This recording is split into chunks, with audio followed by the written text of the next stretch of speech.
Yo les amis, ici c'est Niops pour le compte de Zik Loop, la chaîne qui te parle du rap 100% américain. Et allez, on est ensemble parce que je vais vous présenter un artiste très populaire depuis les années 2010 et même avant, qu'il s'agit de Wiz Khalifa. Donc, présentation de la superstar du hip-hop, Wiz Khalifa.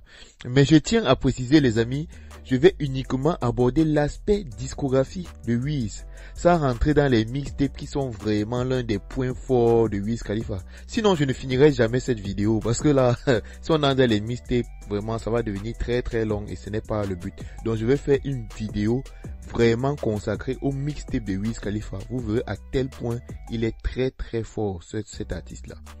Donc, Wiz Khalifa est né dans le Dakota du Nord, une zone pas si populaire que ça dans le rap. Mais finalement, Wiz va faire plusieurs destinations. Il va voyager, aller dans plusieurs pays, car ses deux parents sont militaires et divorcés, qui sont beaucoup appelés à voyager à travers les États-Unis et même l'Europe où il va rester un petit moment là.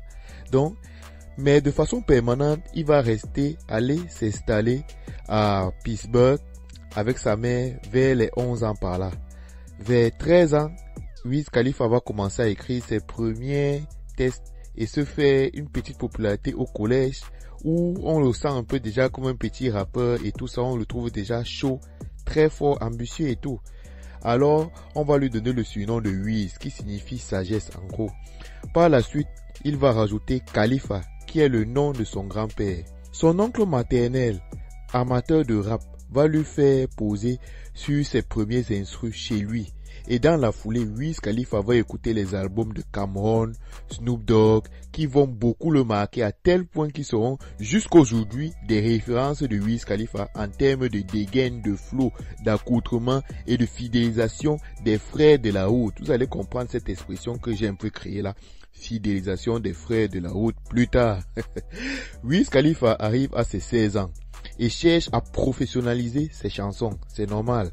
C'est comme ça qu'il va tomber chez ID Labs, un studio d'enregistrement de sa ville Pittsburgh là. C'est aussi dans ce studio qu'il va faire la connaissance du regretté Mac Miller là. La légende raconte que Wiz Khalifa était tellement chaud en freestyle que les sessions d'enregistrement étaient désormais gratuites pour lui parce qu'il faut payer chaque fois qu'on part enregistrer. Tu vois, vu que le studio était constamment à la recherche des talents pour produire parce qu'il faut se faire de l'argent, ils vont présenter Wiz Khalifa à Benji Greenberg, le patron de Rose Room Records, un label indépendant. Ils vont ensemble sortir une première mixtape qui s'appelle Prince of the City, qui va faire connaître Wiz Khalifa au niveau. L'année d'après, il sort son premier album, Show and Prove, qui va recevoir de bonnes critiques par la presse spécialisée, mais ça ne fait pas encore de Wiz un artiste vraiment mainstream, il est encore connu seulement régionalement. C'est là que Warner Bros vient signer Wiz Khalifa, car on voyait déjà un rappeur de talent. La collaboration entre Wiz Khalifa et Warner Bros malheureusement va être un peu ambiguë, car Warner va vouloir dire à Wiz que ici c'est la Champions League mon gars, fais ce que tu sais faire, c'est-à-dire rapper, pendant que nous choisirons quel genre de titre garder pour le public. C'est là que Wiz ne va pas être tout à fait d'accord. Wiz Khalifa avait plus ou moins une identité artistique en tête, qui était celle de ressembler plus ou moins à Snoop Dogg. C'est ainsi que sous la direction de Warner Bros, il va sortir et clipper le titre Say Yeah, qui est un titre de hip-hop avec des influences électro. C'est peut-être une manière pour la maison de disques d'anticiper sur le courant musical qui allait dominer l'ère 2010, à savoir le dance floor qu'on entendait partout là. Le titre Say Yeah va avoir un bon buzz et entre même dans le Billboard 100. Il va se classer à la 27e place du classement. C'est avec ce titre que le grand public va vraiment découvrir Wiz Khalifa, même moi-même. En définitive, Say Yeah va être le seul titre que Wiz va céder à Warner Bros. Donc, visiblement, il y avait des incompréhensions dans la direction artistique, car je vous ai dit que Wiz avait un style déjà prédéfini qui était simplement de faire son rap West Coast, style mélancolique, un genre, il chantonne un peu nonchalant, comme ses idoles Snoop Dogg finalement et Cam'ron, deux légendes du hip-hop. Alors, l'année d'après, en 2008, Wiz crée son label Taylor Gang. Taylor, qui vient de son lycée de Pittsburgh, Taylor Alderdice. Alors son label va lui permettre de produire ses mixtapes car il a des mésententes avec Warner Bros qui l'empêcheraient au conditionnel de sortir des albums.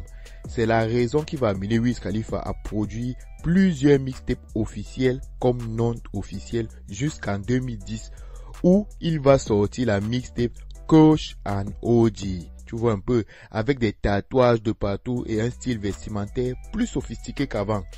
Man, Kush and OG là, c'est le feu de la mixtape. Il faut un peu aller écouter. C'est les fêtes, ses rapports avec la fumette, on connaît. Vraiment un projet costaud qui va être nommé meilleur mixtape de l'année. Beaucoup se demandent comment ça se fait que ce soit pas un album tellement c'était un cadeau de Dieu, c'était trop bon, tu vois un peu. Plus tard dans l'année, il balance le titre Black and Yellow qui va tout plier.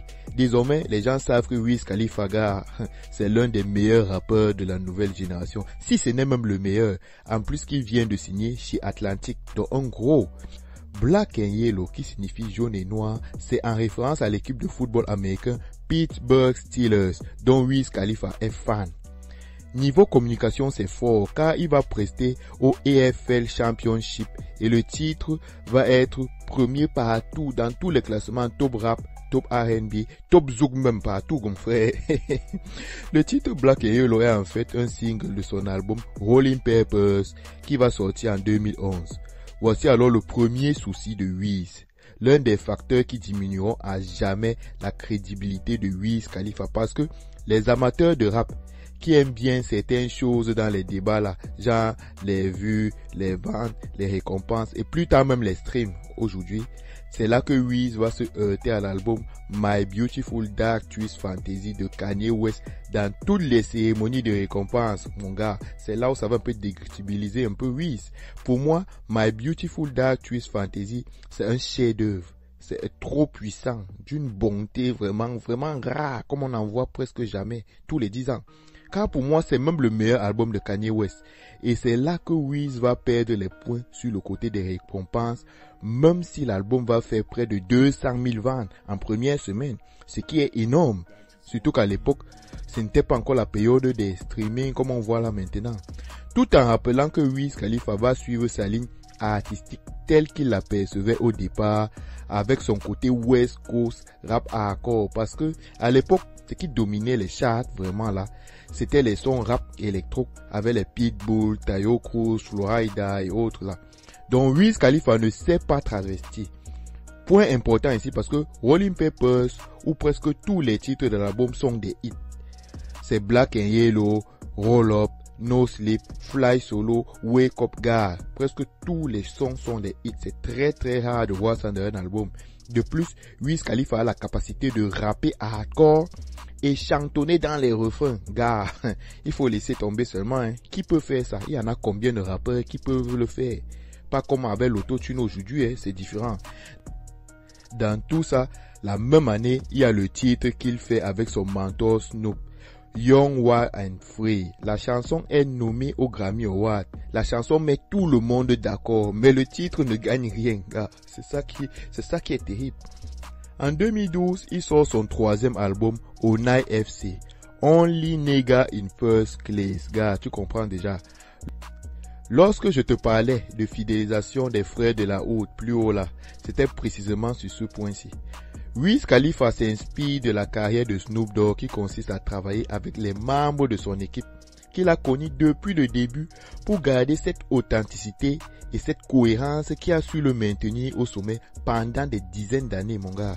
Donc depuis le début, Wiz va travailler avec ID Labs, Rose Home, les producteurs comme Sledgren, DJ Mostar, même son coéquipier Josie G, ou bien encore Big Jam, Currency, Ricky P, qui va signer, et ses amis du Taylor Gang, que sont Chevy Wood, Turkey Carter, et plus tard Ty Dolla $ign.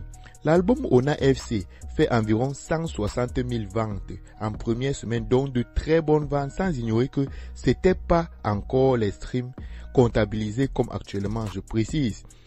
Ona FC est un succès, c'est un album qui ravage tout. Là, on ne débat même plus. En termes de performance solo, Wiz Khalifa est peut-être le meilleur rappeur parmi les rookies qui sont Drake, Kendrick, A$AP Rocky à l'époque. Hein. Il y a qu'à voir les titres présents dans le projet. C'est Paperbound, The Plan, Remember You, It's Nothing et le puissant Work Hard, Play Hard que mon frère, je ne présente même plus. Dis-moi, qui peut faire mieux que ça? 2 ans plus tard, Wiz Khalifa sort son 4e album, Black Hollywood. Mais comme je disais, il y a ces choses qui baissent la crédibilité du rappeur aux yeux du public. Nous sommes en 2014. Il y a une guerre entre les maisons de disques et les sociétés de streaming que sont Spotify, Deezer, Napster et autres. Et dans ce contexte-là, les artistes ne savent pas comment ils vont être rémunérés d'abord. Je rappelle qu'à cette période, le streaming commence juste à être institutionnalisé, donc ce n'est pas encore bien répertorié et tout. Ce qui fait que personne ne sait comment comptabiliser les ventes, répartir les royalties entre les artistes, maisons de disques, sociétés de streaming, et en même temps l'artiste est là, au milieu. Il ne sait pas comment. En gros, à cette période-là, les ventes physiques sont en chute libre, dues aux nouvelles habitudes de consommation de la musique qui sont le digital et le streaming qu'on commence à intégrer dans les ventes. Voilà le contexte dans lequel Wiz Khalifa va sortir Black Hollywood, qui est une fois de plus un très bon album, puissant. Il va occuper la première place des charts. Suivez bien, avec seulement 90 000 ventes en première semaine. Avec les titres comme KK, The Sleaze, No Pain No Gain et le fameux We Them Boys. Toi-même, ça fait mal. Et ce sont là ces petits détails qui, accumulés, vont desservir Wiz Khalifa dans les débats de qui est le meilleur rappeur, puisqu'on s'attend à ce qu'il écrase les ventes et accumule les titres. En 2015, il sort la mixtape Cabin Fever 3. J'en profite pour demander à tout fan digne de ce nom d'écouter tous les Cabin Fever. S'il veut dire que non, il connaît Wiz Khalifa, et commencez d'abord par écouter tous les Cabin Fever. Mais comme j'ai dit, je mentionne cette mixtape ici, car c'est à partir de Cabin Fever 3 que Wiz va faire une certaine redondance. Un peu, on va commencer à ressentir un peu qu'il y a de la répétition. Il va poser sur les instrus d'une certaine façon, très proche de celle qu'on verra dans son 5e album, Khalifa, qui va sortir l'année d'après. À tel point qu'avec le recul, on se demande même que, mais Cabin Fever 3 là, ça n'aurait pas dû être ça l'album ou bien c'est quoi? Parce que Cabin Fever 3 était de très bonne qualité et on retrouve le même flow un an plus tard sur Khalifa. Wiz Khalifa a mis dans l'album Khalifa justement qui sort là en 2016 exactement la même ambiance musicale au niveau des sonorités, des tonalités, de la manière de poser, des thématiques abordées qu'il avait fait sur Cabin Fever 3. C'est ça le problème. Ce qui fait que l'album va trop ressembler à la mixtape finalement et ça va un peu se ressentir sur les ventes. Pour le prouver, vois un peu le titre Bake Sale avec Travis Scott, qui est un artiste atypique, je le rappelle, qui a son monde, son style musical. Il a beaucoup influencé sur le titre. Ça sera le son le mieux classé du projet, surtout du fait que le son a un délire différent des autres morceaux, ça c'est sûr. Hein? Mais 2015, c'est surtout l'année de See You Again, qui va être le titre hip-hop à atteindre le milliard de vues sur YouTube, la première fois qu'un titre de rap atteint le milliard de vues. Mon gars, Wiz Khalifa, il bat les records. Belle performance pour Wiz Khalifa seulement.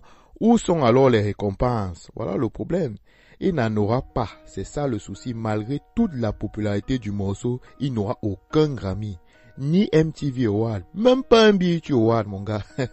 Ça me fait même rigoler car pendant tout ce temps-là, les gars notent fort. Kendrick Lamar 4 Grammy Awards en une nuit. Drake 13 Billboard Awards en une soirée. Gars, on note ça. On va dire, Wiz Khalifa, il avait finalement quoi? Facilement comme ça, les gars vont se retrouver de dire Kendrick et Drake, ils chicotent Wiz Khalifa. Wiz Khalifa, c'est un petit du game. Donc il n'y a même pas de débat. Voilà la discussion. La force de Wiz demeure quand même dans sa capacité à produire des hits. Là, je dois rappeler ça, souligner ça vraiment. Il essaye de se renouveler à chaque fois avec les artistes de la nouvelle génération, comme Wiley et Lil Sky, sur Hopeless Romantic par exemple, et sur For Real. Je note aussi la longévité d'un morceau comme Something New, avec son camarade Ty Dolla $ign, qui est sorti depuis 2017, mais reste encore dans le top 10 du classement Top Rap R&B jusqu'à aujourd'hui, mon gars. Ça veut dire quoi ça?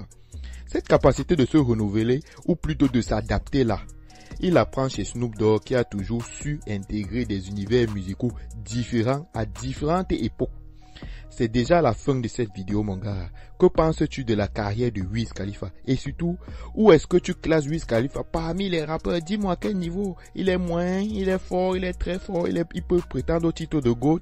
Si tu as aimé, juste abonne-toi, partage, donne ton point de vue et surtout pour suivre la page Zigloop Facebook. C'est là-bas où je poste quotidiennement toutes les news du game et tu vas te faire ton avis déjà sur les prochaines vidéos. Donc là-bas, il y a tout ce que tu as besoin de savoir. Il y a ça sur la page Zigloop Facebook. Donc, suis-moi aussi là-bas et on est ensemble. Yes sir!